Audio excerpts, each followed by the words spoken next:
James H. Meredith wins his fight in Oxford, Mississippi, and becomes the first Negro known to register in the state university.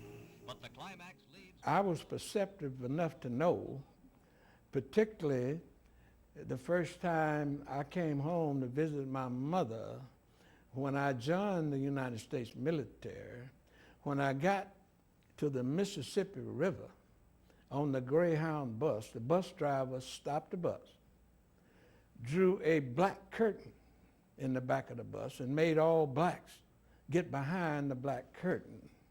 So it didn't take a genius to figure out that I wasn't enjoying all my rights and privileges.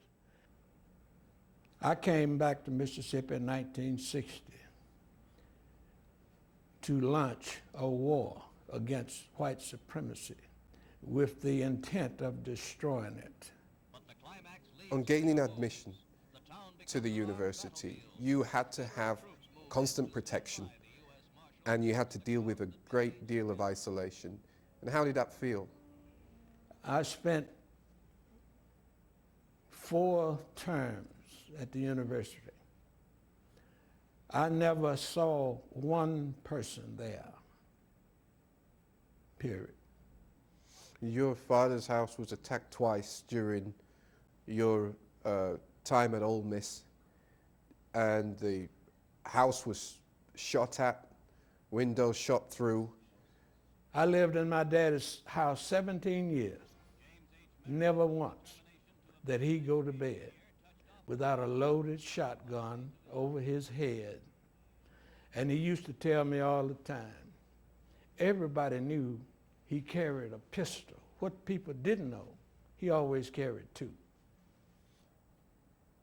There was an occasion where you'd be eating in the cafeteria and there would be a bomb threat and the cafeteria would have to be evacuated, and of course it was a false alarm, and this thing continued.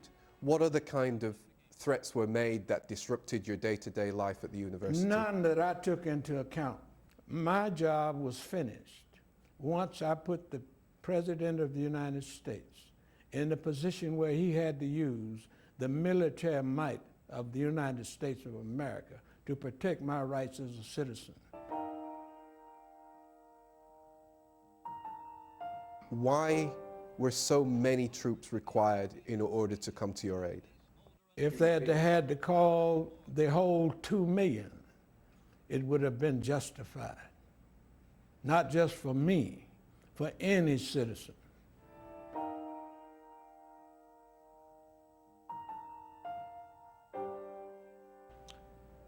America is about citizenship, and I was born a citizen, and every right and privilege that there was automatically belonged to me. And the idea that someone has a right to any privilege I don't have is just absolutely against any principle. The idea of negotiating civil rights you described as an absolute obscenity. The whole so-called civil rights,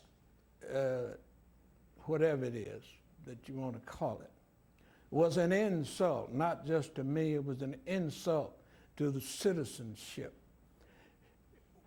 In effect, what the so-called civil rights movement position was, and still is, that we good white folks will help you non-whites who don't have the rights we do, although every citizen is supposed to. If you acknowledge that you don't have all of them, we will help you get 3 or 4 that you can enjoy. And at this time, what the whole thing up at Ole Miss is about is saying that we have given you these 3 or 4 of your rights, and it's progress, and you ought to be happy about it.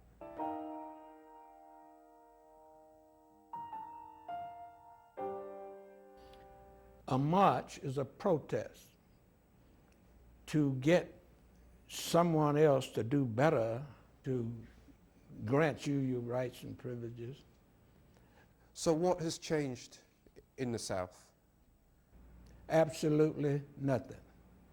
I went to war 50 years ago, and I'm still at war.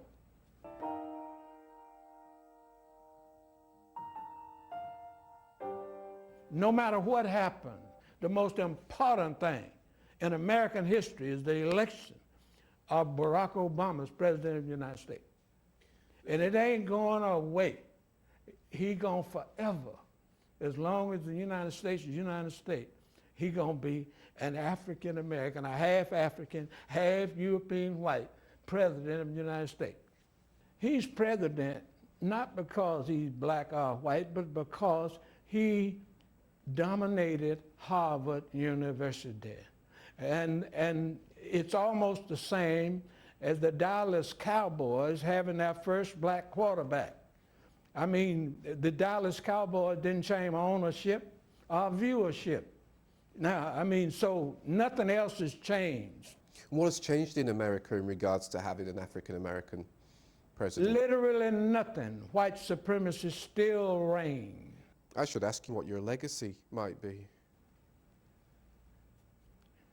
Well, I just hope before I die, I get the enemy to acknowledge that I'm in a war with them and that they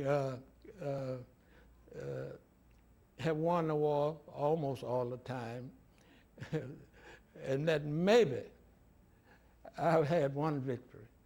But they don't even acknowledge that there's a war. That hurt my heart so much. I mean, that Mississippi whites feel so powerful. They don't even have to acknowledge that I'm big enough to call myself at war with them. James Meredith, thank you very much.